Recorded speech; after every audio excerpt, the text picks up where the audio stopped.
Good morning friends. आपका स्वागत है हमारे YouTube channel learning point with Abhishek पे। फ्रेंड्स, अगर आप चैनल पर पहली बार आए हैं तो चैनल को सब्सक्राइब कर लीजिए और बेल आइकन प्रेस कीजिए ताकि आपको डेली डिक्टेशन मिल सके।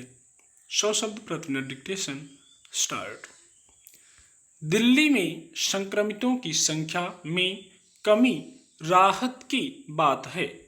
पिछले 1.5 महीने में दिल्ली को जिस तरह के विकट हालात का सामना करना पड़ा है उसने सबको दहला दिया। संक्रमितों और मौतों के रोजाना बढ़ते आंकड़े बता रहे थे कि महामारी से निपटने में केंद्र और दिल्ली सरकार लाचार हैं। 10 अप्रैल को दिल्ली में संक्रमण के 7,900 मामले आए थे, जो अगले 10 दिन में यानी 20 अप्रैल को 28,395 तक जा पहुँचे। यह दिल्ली में एक दिन में सबसे ज़्यादा संक्रमितों का रिकॉर्ड था। इसके बाद ही दिल्ली सरकार ने पूर्णबंदी लगाई ताकि संक्रमण की श्रृंखला तोड़ी जा सके। अब 15 मई को संक्रमितों का रोजाना का आंकड़ा 6,430 दर्ज किया गया। संक्रमण दर 32.82% से घटकर 11.32% पर आ गई। हालांकि पहले के मुकाबले जांच में काफ़ी कमी भी आई है। महामारी का जोखिम कम नहीं हुआ है। बस तसल्ली की बात सिर्फ इतनी है कि जिस खतरनाक तेजी से संक्रमण दर बढ़ रही थी उस तेजी की रफ्तार में कमी आई है। संक्रमितों के ठीक होने की दर लगभग 93% है। जाहिर है अगर सावधानी बरती और महामारी से बचाव कोशिशों में कोई कसर नहीं छोड़ी तो जल्द ही इससे छुटकारा मिलने के आसार बनने लगेंगे। इसमें कोई दो राय नहीं कि अचानक मरीजों की तादाद बढ़ने से दिल्ली की स्वास्थ्य सेवाओं का ढांचा लड़खड़ाना ही था। सरकार को इस बात का अंदाजा ही नहीं रहा कि राजधानी इस तरह से भी संक्रमण की चपेट में आ सकती है। हालांकि विशेषज्ञ लंबे समय से चेताते आ रहे हैं कि महामारी की दूसरी तीसरी लहरें आएंगी और कहीं ज़्यादा कहर बरपाएंगी। लेकिन दिल्ली ही नहीं, केंद्र और सभी राज्यों ने इन चेतावनियों की अनदेखी की। इसी का नतीजा था कि दूसरी लहर से निपटने की कहीं कोई तैयारी नहीं हुई। इसकी कीमत बड़ी संख्या में लोगों की जान के रूप में चुकानी पड़ी। 15 दिन तक दिल्ली के ज़्यादातर अस्पताल ऑक्सीजन की कमी से जूझते रहे और मरीज दम तोड़ते रहे। अस्पतालों में बिस्तरों और दवाइयों तक का अकाल पड़ गया। हालात बदतर होते देख सुप्रीम कोर्ट और दिल्ली हाई कोर्ट को संज्ञान लेना पड़ा। दिल्ली के अस्पतालों को ऑक्सीजन उपलब्ध कराने को लेकर केंद्र सरकार का जो रवैया सामने आया वह भी कम शर्मनाक नहीं था।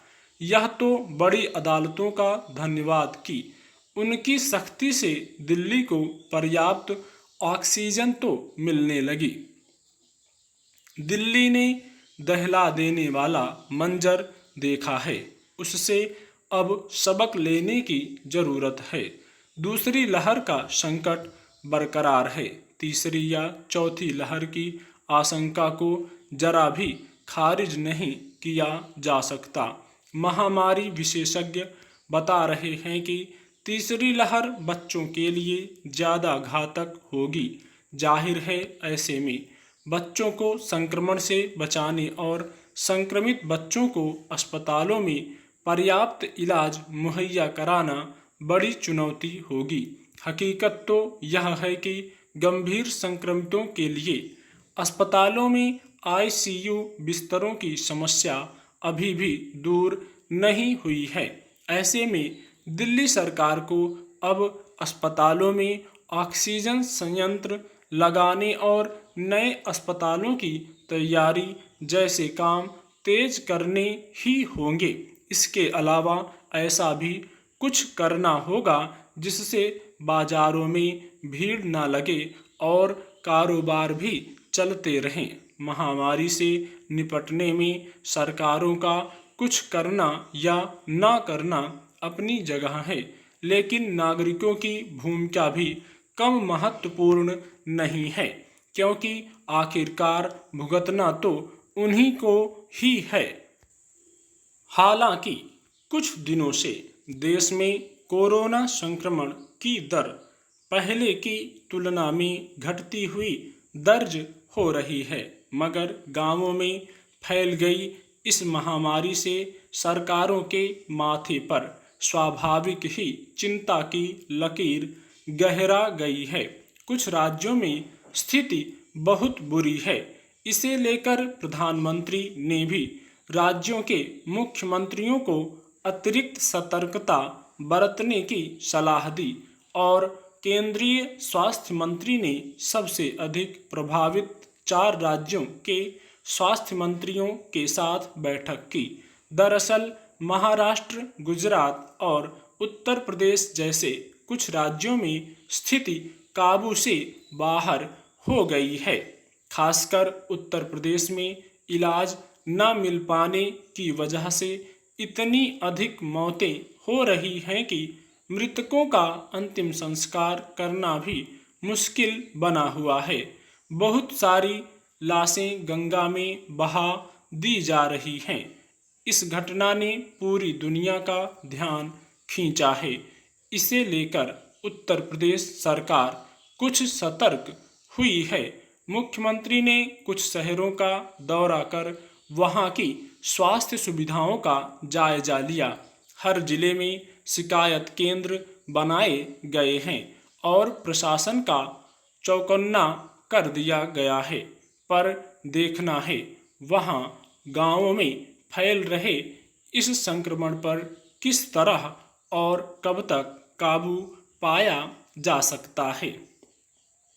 कोरोना की पहली लहर के समय ही चिंता जताई जा रही थी कि अगर यह संक्रमण गांवों में फैलना शुरू हो गया तो उस पर काबू पाना मुश्किल हो जाएगा, क्योंकि ग्रामीण भारत में स्वास्थ्य सुविधाएं पहले ही सबसे खराब स्थिति में हैं।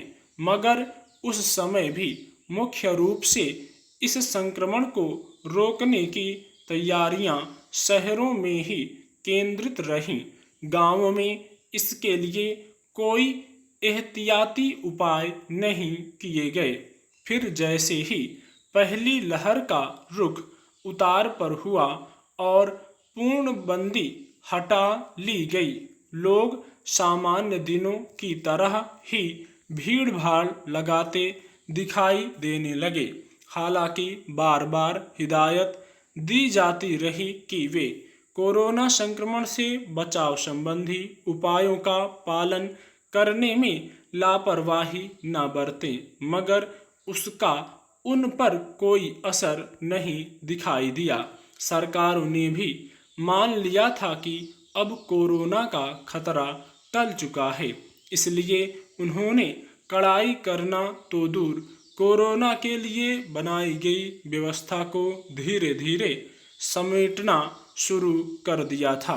फिर कोरोना लहर के समय ही पहले बिहार में, फिर अन्य 4 राज्यों और केंद्र शासित प्रदेश में विधानसभा के चुनाव संपन्न कराए गए। इसी दौरान उत्तर प्रदेश में पंचायत चुनाव कराए गए। तमाम मांगों के बावजूद चुनाव प्रक्रिया में अपेक्षित सावधानी नहीं बरती गई, जिसका नतीजा यह हुआ कि कोरोना महामारी बनकर गांवों में भी फैलना शुरू हो गया। अब विश्व स्वास्थ्य संगठन तक ने माना है कि भारत में स्थिति बहुत चिंताजनक है। कोरोना की दूसरी लहर पहली की अपेक्षा ज़्यादा खतरनाक रूप में प्रकट हुई है। स्टॉप।